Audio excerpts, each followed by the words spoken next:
Born in upstate New York and currently living in the city and Catskills, Mr. Brookhiser journeyed to New Haven for his education as an English major, giving voice both with the Glee Club and through the Yale Political Union to Whiggish values in an era when that was unusual for a bulldog.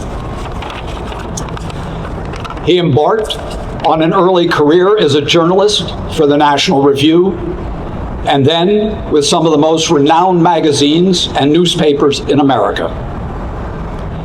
In time, though, and here I quote him directly, after writing about modern politicians, it didn't seem such a stretch to write about dead ones. And so he morphed into his role as a biographer and historian of the revolutionary constitutional era, when he wasn't writing about that endangered species known as wasps, among other esoteric topics. Honored with the National Medal of the Humanities by President Bush, and a recipient of an honorary degree from Washington College, he once appropriately observed, and here I quote in somewhat edited format, "If you had one phone call and it had to be to one of the founding fathers, the founder you would call would be Gouverneur Morris." We are all hoping that he builds upon his documentary and curatorial efforts at New York Historical Society, illuminating the lives of Hamilton and Washington, and extends these to the man chosen to eulogize both at their respective memorial services in New York City. Maybe he will even write the lyrics for a Lin-Manuel Miranda musical sequel and play the role of his favorite gentleman revolutionary and rogue, Gouverneur Morris. Thankfully, long before a recent surge of interest in one of our most august and certainly most fascinating founding fathers, Richard Brookhiser stepped into the void and produced his biography of our hero.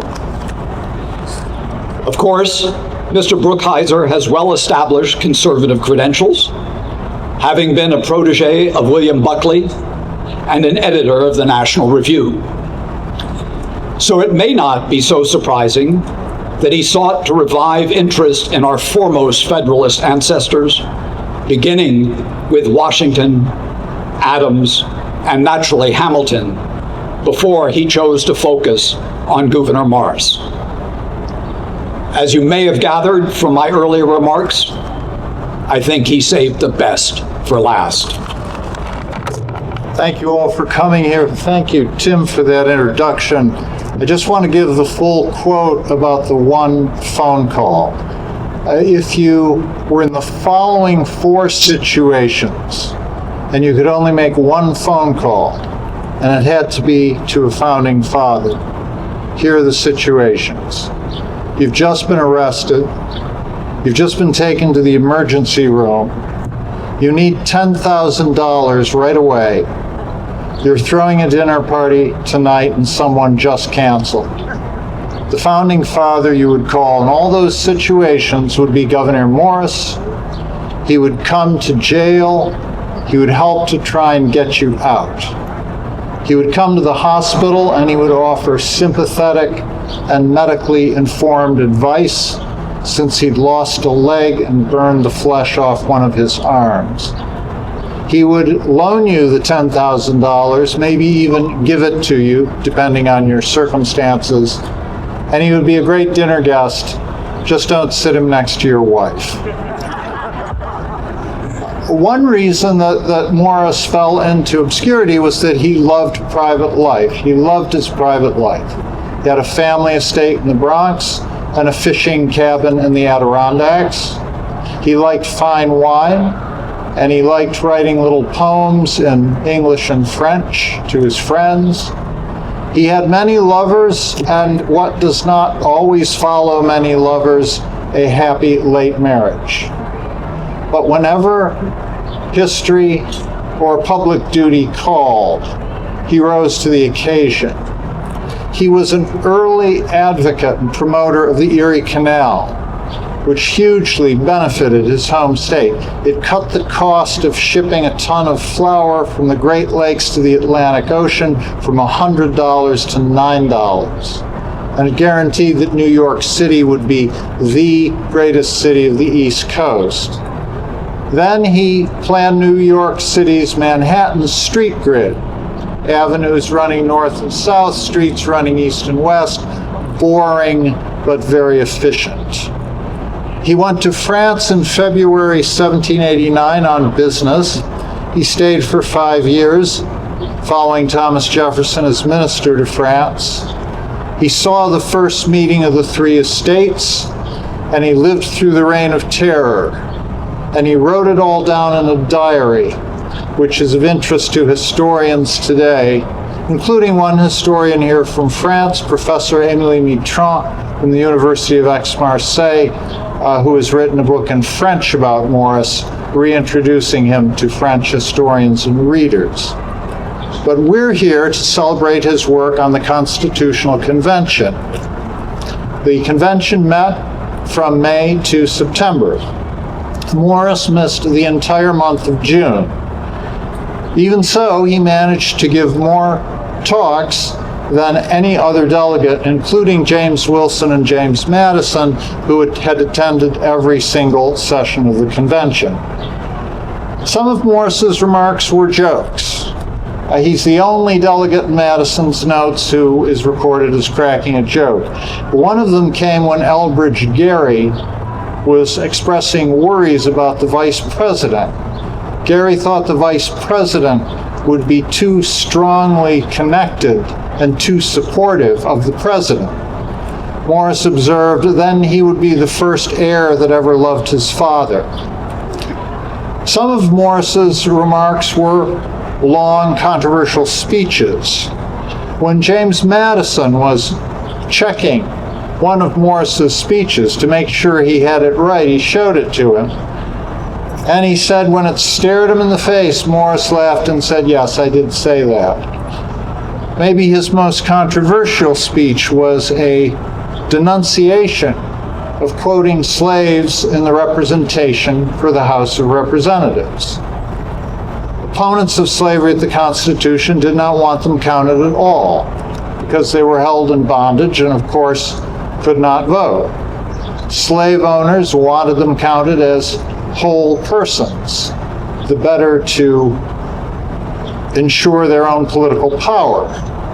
Morris said that the counting of slaves in the representation, when fairly explained, amounts to this, that the citizen of South Carolina and Georgia who goes to the coast of Africa and in defiance of all the laws of humanity seizes a man and subjects him to bondage is rewarded with more votes in a government dedicated to the rights of man than the citizen of Pennsylvania and New Jersey who views with a laudable horror so nefarious a practice. Didn't change many minds. The final result was that slaves were counted as 3/5 of persons. But after all the talking was done, Morris then performed his greatest service to the Constitution. All the resolutions that the delegates had passed were assembled by a committee of detail who produced a first draft. This was then given to a committee of style, whose job was to put it in its final language. There were good writers on the committee of style. Alexander Hamilton and James Madison were on it, but they gave the job to Gouverneur Morris. He organized, he clarified, he cut the 22 articles that the Committee of Detail had proposed down to 7 by skillful rearrangement. James Madison, as an old man, said that the finish and polish of the Constitution belonged to the pen of Mr. Morris. A better choice could not have been made. But he did more than that. As William Traynor, Dean of Georgetown Law School, pointed out in a recent essay, he tweaked the Constitution as much as he could to bring it into his own ideas, the ideas of a slavery opponent of an economically sophisticated nationalist.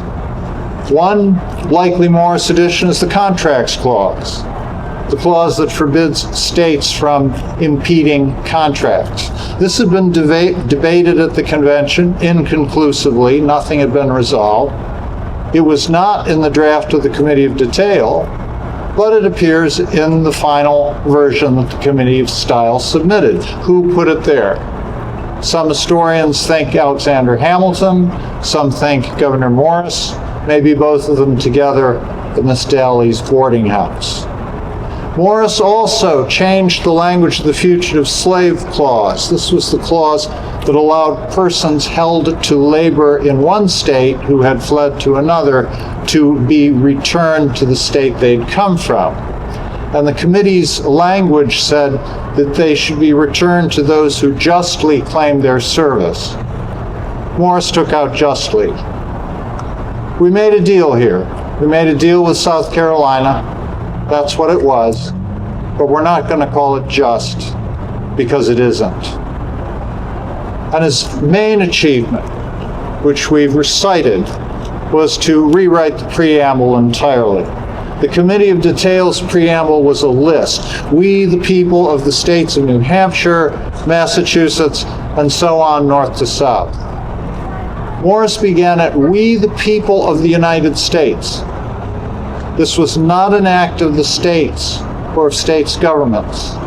It was an act of the people, meeting, it is true, in their states, but in conventions. It was a popular act to change the form of government. And this language would go on into Chief Justice Marshall's opinion in McCulloch versus Maryland. It would find its way into Daniel Webster's second reply to Hayne. And finally, it appears in the Gettysburg Address, which begins with the Declaration, the proposition that all men are created equal. But it ends with the appeal to government of the people, by the people, and for the people, Morris's words. So, 2 founding documents and a speech of 272 words, and one of those documents was drafted by Gouverneur Morris at Miss Dalley's boarding house here in Philadelphia. Thank you very much.